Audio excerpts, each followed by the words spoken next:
नमस्कार दोस्तों, मैं प्रोफेसर डॉक्टर अरुणा राजेंद्र शुक्ल, हिंदी विभाग प्रमुख शोध निर्देशिका, Nanded education society science college Nanded, Maharashtra, Bharat से सभी को नमस्कार।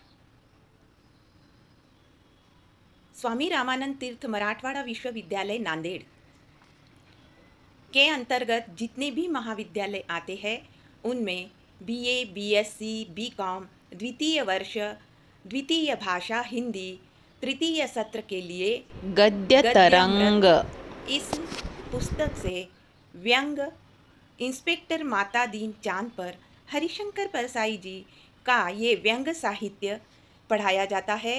आज हम इस व्यंग्य साहित्य को देखेंगे। सर्वप्रथम हम हरिशंकर परसाई जी इनकी प्रतिमा को देख रहे हैं। हरिशंकर परसाई जी ने ये व्यंग साहित्य लिखा है। इस हरिशंकर परसाई जी का हम सर्वप्रथम परिचय देखेंगे। उनकी व्यक्तित्व और कृतित्व परिचय से हम लाभान्वित होंगे। हरिशंकर परसाई जी का जन्म 22 अगस्त 1924 ईस्वी सन में हुआ। इनका जन्म स्थान जमानी गांव, जिला होशंगाबाद, मध्य प्रदेश में रहा है। मध्यवर्गीय परिवार से ये जन्म लिए हैं। इन्हें 2 भाई 2 बहनें, स्वयं अविवाहित रहे।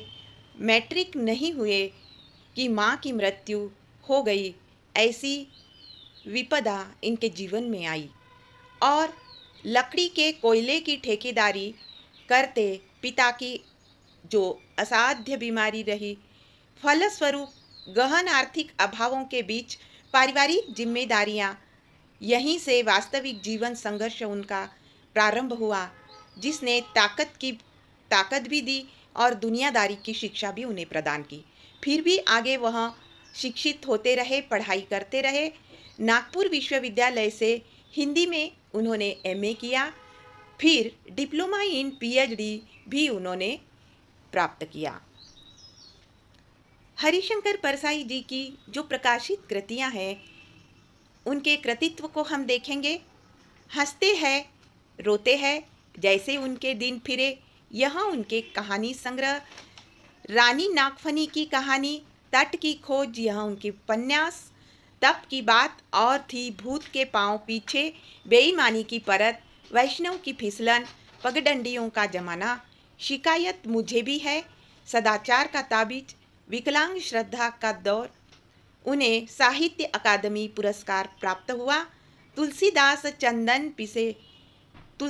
चंदन घिसे, हम एक उम्र से वाकिफ है, जाने पहचाने लोग, व्यंग निबंध संग्रह।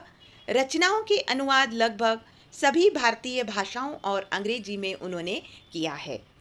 परसाई रचनावली शीर्षक से 6 खंडों में रचनाएं संकलित उनकी होती हुई दिखाई देती है। हरिशंकर परसाई जी का निधन 10 अगस्त 1995 ईस्वी सन में हुआ। अभी अभी हमने हरिशंकर परसाई जी के व्यक्तित्व और कृतित्व से परिचित हुए। अब हम हरिशंकर परसाई जी की जो कहानी है, इस कहानी को हम क्यों पढ़ रहे हैं, इंस्पेक्टर माता दीन चांद पर क्यों गए, माता दीन ने चांद पर पहुंचकर क्या क्या परिवर्तन किए, चांद पर रहने वाले लोग माता दीन के बारे में क्या सोचते हैं, माता दीन को समय से पहले क्यों चांद से भेज दिया गया।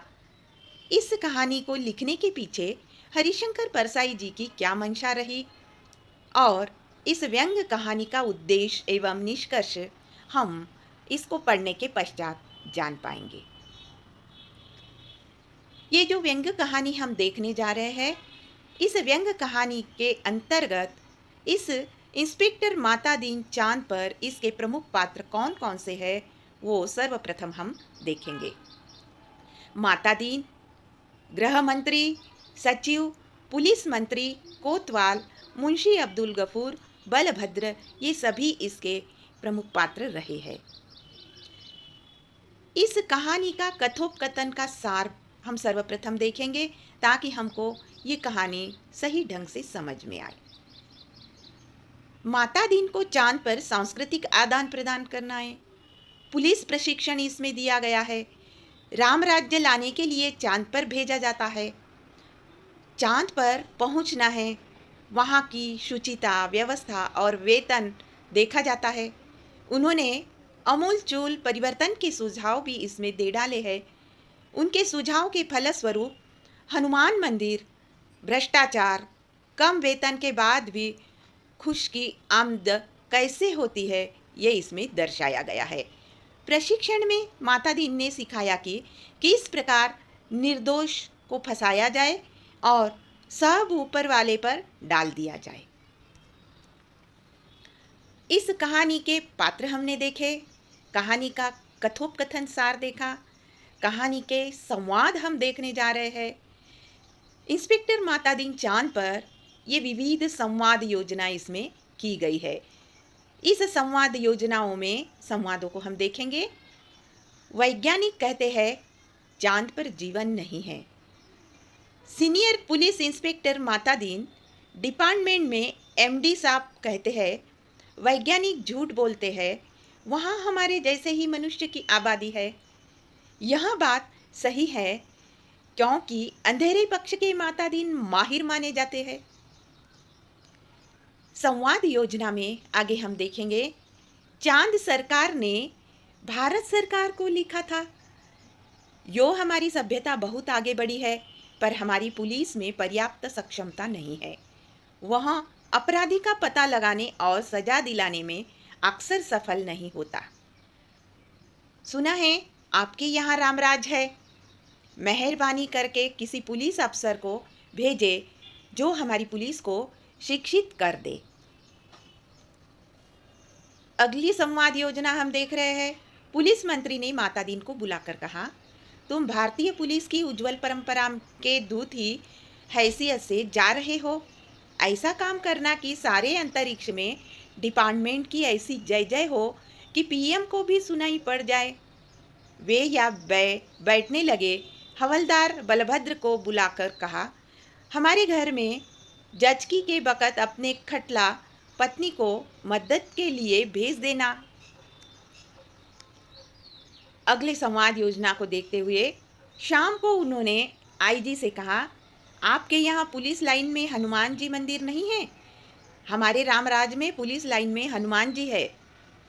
आईजी ने कहा, हनुमान कौन थे? हम नहीं जानते। माता दीन ने कहा, इसमें कोई अन्याय नहीं है।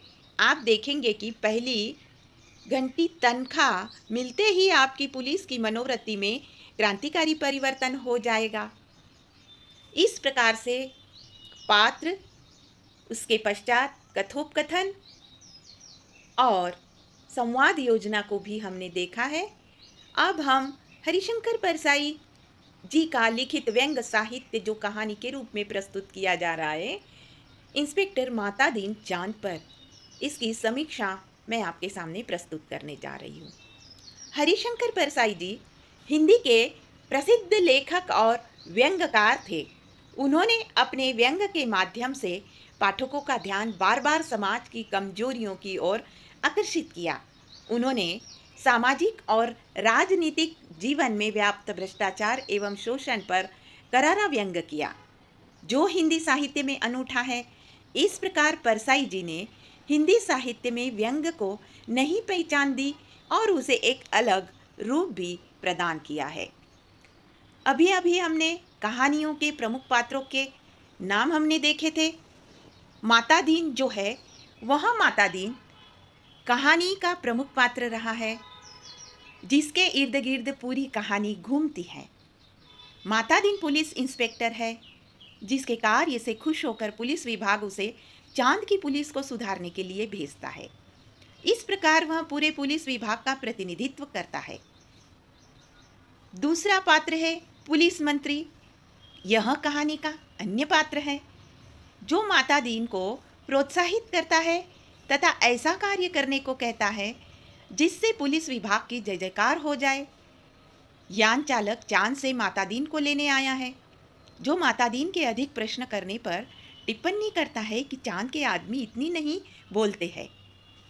कोतवाल और इंस्पेक्टर ये दोनों पात्र चांद की पुलिस के सिपाही है जो चांद पर एक केस सुलझाने का प्रयास कर रहे हैं। इंस्पेक्टर मातादीन चांद पर इसकी समीक्षा हम देखेंगे।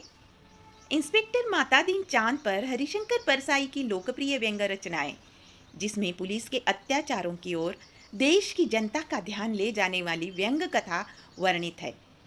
इस रचना से परसाई जी ने पुलिस प्रशासन की न सिर्फ कार्य प्रणाली पर करारा व्यंग किया है, बल्कि हमारी कार्यपालिका के निर्णयों पर भी प्रश्न चिन्ह लगाया है। यह फैंटेसी शैली में लिखी गई रचना है। फैंटेसी का सहारा लेकर ही लेखक ने इंस्पेक्टर मातादीन को पुलिस व्यवस्था सुधारने के लिए चांद पर भेजा है। कथा में हास्यजनक स्थितियों और विसंगतियों का भी वर्णन किया गया है। कहानी में पुलिस प्रशासन में व्याप्त मक्कारी, झूठ और बेईमानी आदि की परतें खोलने में इंस्पेक्टर मातादीन मुख्य पात्र की भूमिका में दिखाई देता है। जो चांद की पुलिस को सुधारने के लिए जाता है, वहां पहुंचकर वह सबसे पहले पुलिस लाइन में हनुमान जी की स्थापना करवा देता है। फिर वह देखता है कि चांद पर पुलिस काम नहीं कर रही है, तो कार्य के प्रति उनकी कटिबद्धता बढ़ाने के लिए पुलिस का वेतन कम करवा देते हैं, जिससे केसों की संख्या बढ़ जाती है। वेतन कम होने से पुलिस अपनी आवश्यकताओं को पूरा करने के लिए ऊपरी आमदनी करने लगती है। इस प्रकार पुलिस काम करने लगती है और सरकार भी खुश हो जाती है। साथ ही इंस्पेक्टर मातादीन चांद की पुलिस को शिक्षित करता है कि कत्ल के केस में कातिल को ढूंढने के बजाय एविडेंस पर जोर देना चाहिए। एविडेंस मिल जाए तो किसी को भी कातिल बनाया जा सकता है, फिर चाहे वह भला आदमी ही क्यों न हो। उसके कारण भले आदमी को सजा हो जाती है। FIR बदलना, बीच में पन्ने डालना, गवाहों को तोड़ना, यह सब वह चांद की पुलिस को सिखा देता है। उसके इस योगदान के लिए चांद की पुलिस उसका अभिनंदन भी करती है। मातादीन को वापस पृथ्वी पर भेज दिया जाता है। उसके जाने पर चांद के पुलिस वाले रोने लगते हैं। इस कहानी में परसाई जी ने पुलिस प्रशासन का पूरा चिट्ठा खोल दिया है कि कैसे झूठी गवाहियों के कारण न जाने कितने निर्दोष लोगों को सजा करवा दी जाती है। कहानी में जिस व्यक्ति ने पीड़ित की मदद की, उसे 20 साल की सजा हो जाती है। यहाँ पुलिस के व्यवहार का बहुत सच्चा चित्र खींचा गया है। इस कहानी में ऐसी कोई भी बात छूटने नहीं पाई है जो पुलिस विभाग में न होती है। इस प्रकार परसाई जी ने इस व्यंग कहानी के माध्यम से गागर में सागर भरने का कार्य किया है। कहानी में हवलदार द्वारा इंस्पेक्टर साहब को पेक्टम बुलाना बहुत स्वाभाविक बन गया है। हरिशंकर परसाई जी की चित्रात्मक भाषा शैली के सामने पूरा पुलिस विभाग खड़ा हो जाता है। इस प्रकार इस कहानी के प्रत्येक संवाद में व्यंग छिपा हुआ है। संवाद भले ही छोटे छोटे हैं, लेकिन अपने आप में परिपूर्ण है। इस व्यंग कथा की सार्थक परिणति उस मानवीय करुणा और मानव कल्याण के गंभीर, गहरे और व्यापक एहसास के संप्रेषण में है, जो उक्त कथा की अंतिम पंक्तियों में व्यंजित की गई है। आपको आपकी मातादीन ने हमारी पुलिस को जैसा कर दिया है, उसके नतीजे ये हुए हैं। कोई आदमी किसी मरते हुए आदमी के पास नहीं जाता, इस डर से कि वह कत्ल के मामले में फंस जाए। बेटा बीमार बाप की सेवा नहीं करता, वह डरता है बाप मर गया तो उस पर कहीं हत्या का आरोप नहीं लगा दिया जाए। बच्चे नदी में डूबते रहते हैं और कोई नहीं बचाता, इस डर से कि उस पर बच्चों को डुबोने का आरोप न लग जाए। इस वर्णन से स्पष्ट है कि देश की आम जनता कितने भयावह संत्रास में जी रही है। समाज की यह स्थिति हृदय को हिला देती है। मानवीय करुणा का यह एहसास एक अर्थपूर्ण आक्रोश की दिशा में सक्रियता प्रदान करता है। यह कहानी फैंटेसी में रची गई है, लेकिन जो स्थितियां वहां बयान की गई है, हमारे रोजमर्रा के जीवन का यह एक पहलू है। कहानी में दर्शाई गई विसंगतियों से हम कहीं न कहीं दो चार होते हैं। ये स्थितियां अत्यंत डरावनी और अमानवीय है। डरावनी इसलिए है क्योंकि हमें समाज में होने वाले कार्य अस्वाभाविक नहीं लगते हैं। इस प्रकार कह सकते हैं कि प्रस्तुत कहानी में हरिशंकर परसाई जी ने समाज में व्याप्त विसंगतियों और मनुष्य मात्र के पाखंड को उजागर किया है। पुलिस प्रशासन पर उन्होंने व्यंग करते हुए आम आदमी के भोगे हुए यथार्थ को वाणी दी है। इसीलिए परसाई जी को आम आदमी का लेखक, आम जनता का लेखक माना गया है। इसी प्रकार से यह हरिशंकर परसाई जी की इंस्पेक्टर माता दीन चांद पर व्यंग साहित्य के रूप में ये कहानी यहाँ पर हमने देखी। रचनाकार का परिचय, व्यक्तित्व कृतित्व से हम लाभान्वित हुए। इस कहानी को हम क्यों पढ़ रहे हैं वो भी हमने देखा है। इस कहानी के पात्रों को हमने देखा, कहानी के कथोपकथन के सार को हमने प्रस्तुत किया, कहानी के विविध संवाद योजनाओं को हमने देखा तथा कहानी की समीक्षा भी यहाँ पर प्रस्तुत की गई। आपको इस चैनल को सब्सक्राइब करना है, लाइक करना है, शेयर करना है, कमेंट्स देना है।